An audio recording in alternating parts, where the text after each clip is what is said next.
Hello students, कैसे हैं आप?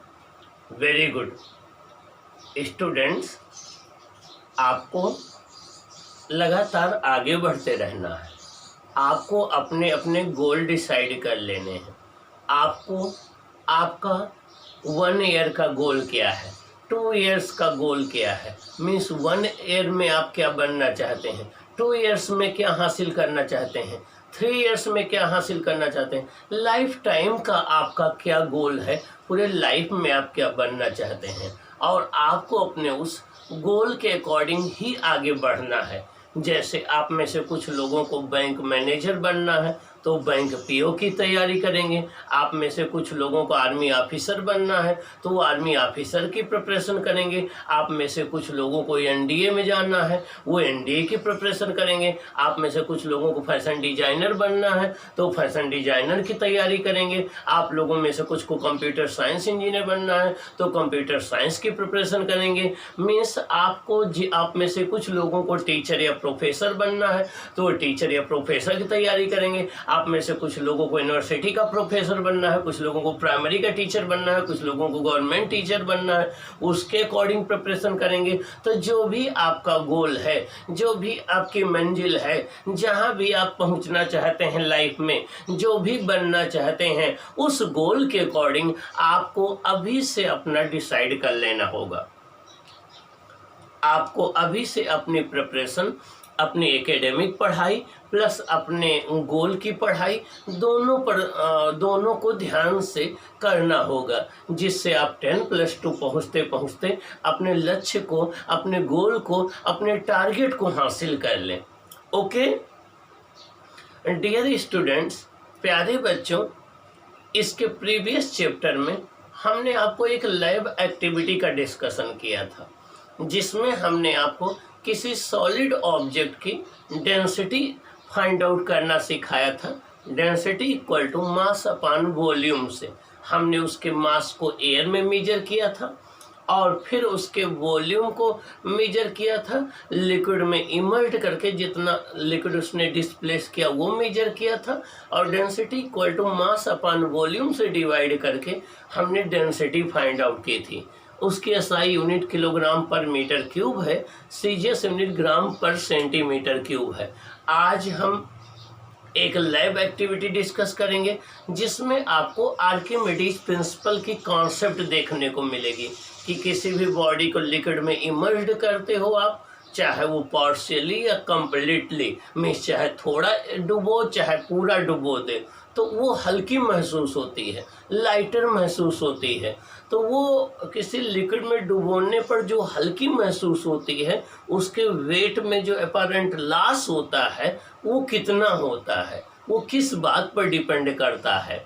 तो आर्किमिडीज ने बताया कि जब भी हम किसी ऑब्जेक्ट को किसी लिक्विड में इमर्ज्ड कर देते हैं, डुबो देते हैं, तो उसके वेट में लॉस उस पर उसके द्वारा डिस्प्लेस किए गए लिक्विड के वेट के बराबर होता है और उतना ही उस पर एक अपवर्ड फोर्स लगता है जिसको हम लोग अपथ्रस्ट कहते हैं।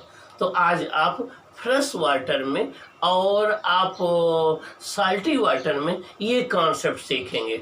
ओके, कल के फर्स्ट क्लास में चैप्टर 5 हम लोगों ने साउंड स्टार्ट किया था और चैप्टर 5 जो कि लास्ट चैप्टर है आपका फिजिक्स का, साउंड में हमने डिस्कस किया था कि साउंड है क्या, आखिर साउंड को हम डिफाइन कैसे करें, साउंड कैसी क्या है, ये हमने आपके साथ डिस्कस किया था।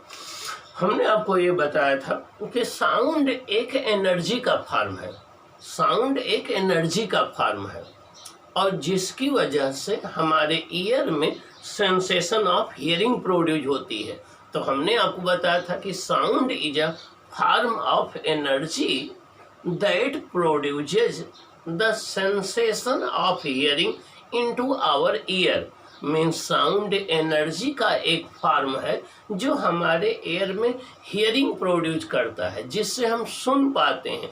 अगर साउंड नहीं होगी तो हम सुन नहीं पाएंगे, ठीक ना। तो sound is a form of energy that produces the sensation of hearing into our ears. Sound energy का एक फॉर्म है जो हमारे ईयर्स में सेंसेशन ऑफ हियरिंग प्रोड्यूस करता है।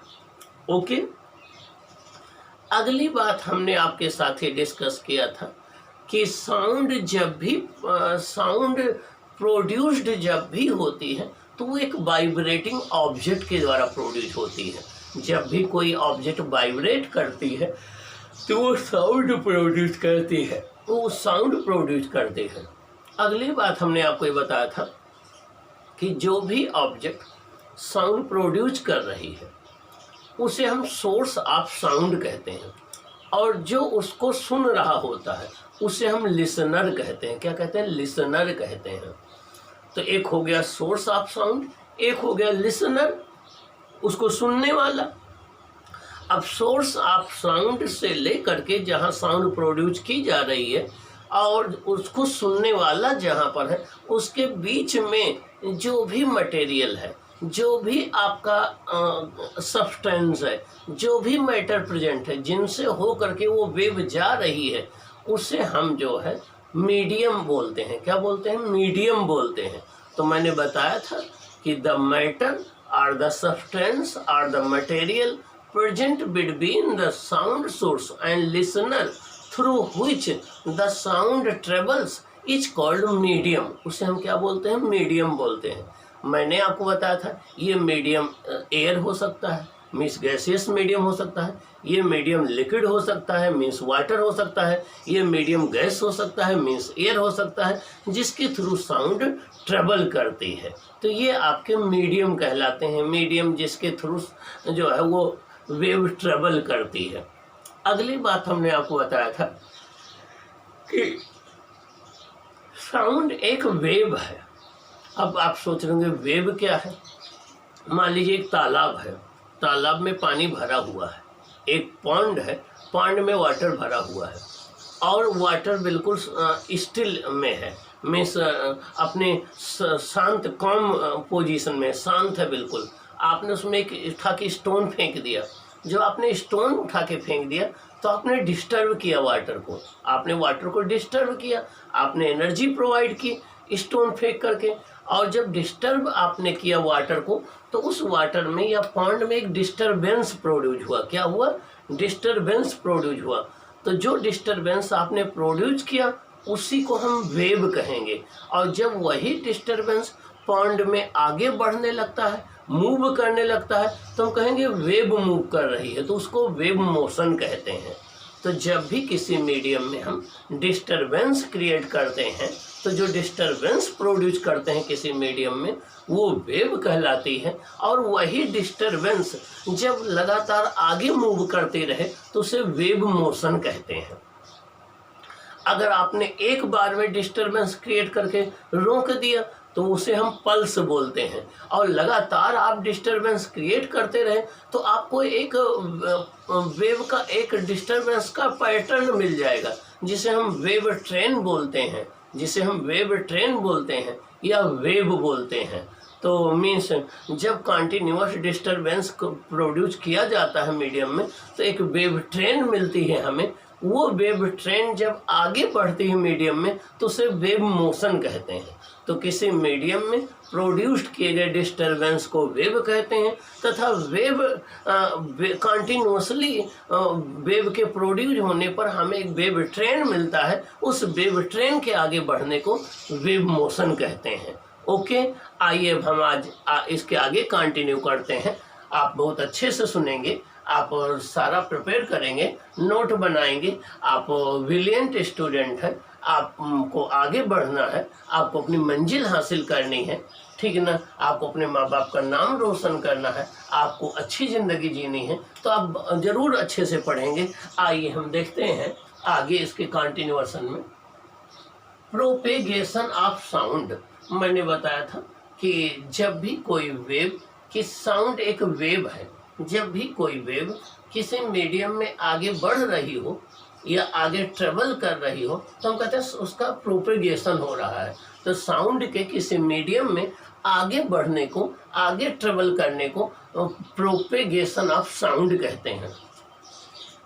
The disturbance produced in a medium is called wave. जब भी हम किसी मीडियम में कोई डिस्टरबेंस प्रोड्यूस करते हैं तो वो जो डिस्टरबेंस हमने प्रोड्यूस किया उसे हम वेव कहते हैं। चलो हम एग्जाम्पल के थ्रू, अभी हमने वाटर का एग्जाम्पल लिया था कि पॉन्ड में वाटर भरा हुआ है, आपने एक स्टोन फेंक दिया तो आपने डिस्टरबेंस क्रिएट किया, तो वो डिस्टरबेंस जो क्रिएट किया वो वेव हो गया। जब मैं यहाँ से बोल रहा हूँ तो मेरे मुंह से एनर्जी निकल रही है, ये यहाँ एयर में डिस्टरबेंस क्रिएट कर रही है, तो ये वेव है, और वो डिस्टरबेंस आपके पास पहुँच रहा तो वो वेव मोशन हो गया। अगर हम एक स्ट्रिंग ले लें, उसका एक एंड वॉल से टाइट कर दें, सेकंड एंड को ऊपर सेकंड एंड को हम जो है जर्क करें तो उसमें भी एक डिस्टरबेंस क्रिएट होगा, और वो डिस्टरबेंस जो है वो डिस्टरबेंस वेव मोशन वेव कहलाएगा। तो जब भी किसी मीडियम में हम डिस्टरबेंस क्रिएट करते हैं तो वो वेव कहलाता है, और वही डिस्टरबेंस जब मीडियम में आगे बढ़ने लगता है तो उसको हम वेव मोशन कहते हैं।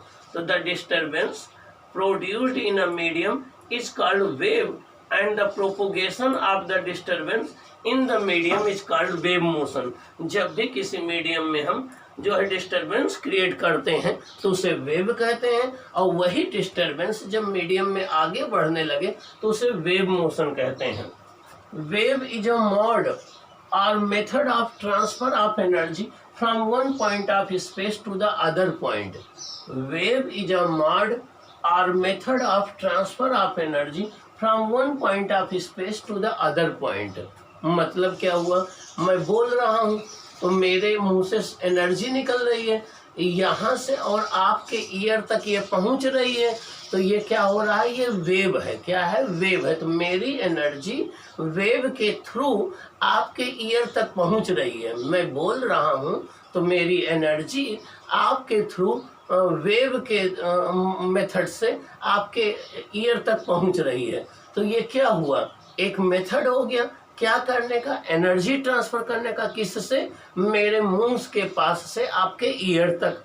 ऐसे सन से एनर्जी लाइट वेव के रूप में अर्थ पर आती है। तो लाइट क्या है, एक वेव, लाइट वेव क्या है, एनर्जी है। कहाँ से आ रही, सन से कहाँ, अर्थ तक। तो ये एक मेथड हो गया एनर्जी ट्रांसफर करने का, सन से यहाँ तक, किस वेव से, लाइट वेव से। तो वेव एक मेथड है, एक तरीका है क्या करने का, एनर्जी ट्रांसफर करने का। कहाँ से, एक पॉइंट से दूसरे पॉइंट तक। कहाँ, स्पेस में। तो किसी एक पॉइंट से दूसरे पॉइंट तक एनर्जी को ट्रांसफर करने का मेथड है वेव। तो वेव इज अ मेथड, और मोड मीन्स होता है method, mode of transfer of energy from one point of space to the another point. किसी एक पॉइंट से दूसरे पॉइंट तक एनर्जी को भेजने का तरीका है वेव। हम फोन पर आपसे बातें करते हैं तो हमारी एनर्जी फोन के थ्रू आपके पास तक पहुंच जाती है वेव के थ्रू, तो ये भी एक मेथड है। तो वेव जो है एनर्जी ट्रांसफर करने का एक मेथड है, ठीक ना। अगला है a continuous series of disturbance is called wave train.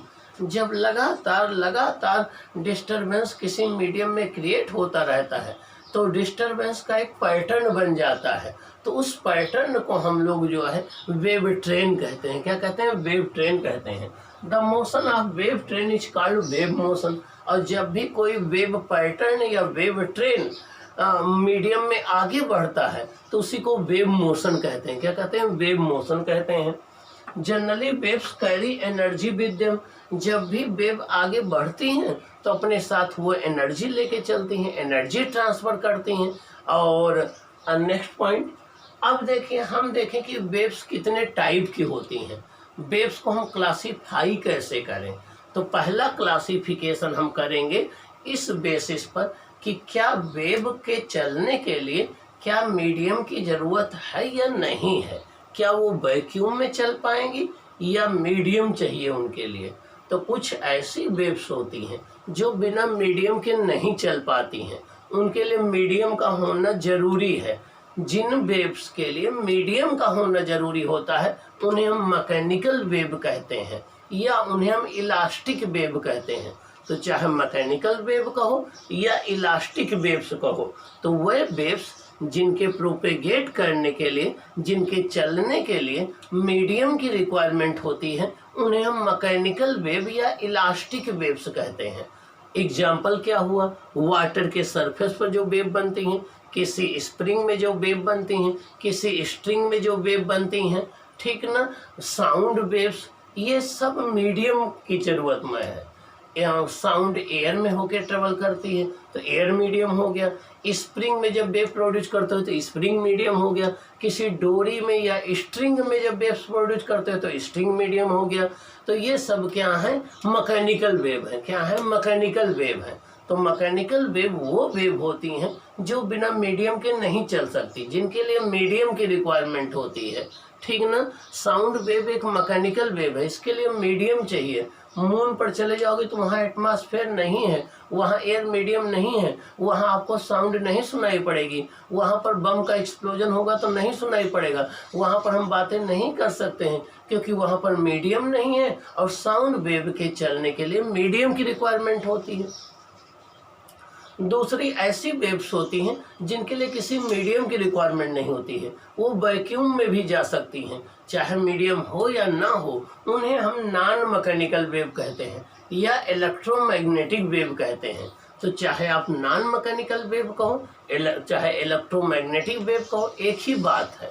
तो वह वेव्स जिनके लिए किसी मीडियम की जरूरत नहीं पड़ती, मीडियम की रिक्वायरमेंट नहीं पड़ती है, फ्री स्पेस वैक्यूम में चल सकती हैं, उसे हम नॉन मैकेनिकल वेव या इलेक्ट्रोमैग्नेटिक वेव कहते हैं।